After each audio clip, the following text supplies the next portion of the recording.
আসসালামু আলাইকুম। প্রিয় শিক্ষার্থী ভাই ও বোনেরা, আপনাদের যাদের বাসায় পড়ার টেবিল আছে, অর্থাৎ পড়ার টেবিল আছে, তারা পড়াটা অন্তত পড়ার টেবিলে পড়েন। অনেকে বলবেন যে পড়ার টেবিল থাকলে তো পড়ার টেবিলে পড়বে, এটা আবার কেমন কথা?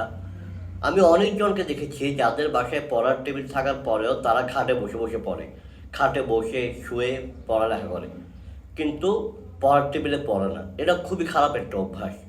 পড়ার টেবিলে আপনি 1 ঘন্টায় যতটুকু মনোযোগ দিয়ে পড়তে পারবেন, খাটে শুয়ে বসে হয়তো সেটা সম্ভব নাও হতে পারে, না হওয়ার সম্ভাবনাটাই বেশি। যাদের বাসায় পড়ার টেবিল নেই, কোনো না কোনো সমস্যার কারণে অথবা আর্থিক সমস্যার কারণে পড়ার টেবিল কিনতে পারেননি, তাদের হিসাব আলাদা। তারা চাইলে খাটে পড়ালেখা করতে পারেন অথবা অন্য কোথাও পড়ালেখা করতে পারেন, কিন্তু যাদের বাসায় পড়ার টেবিল আছে তারা অন্তত পড়ার টেবিলে পড়েন। ধন্যবাদ। আসসালামু আলাইকুম।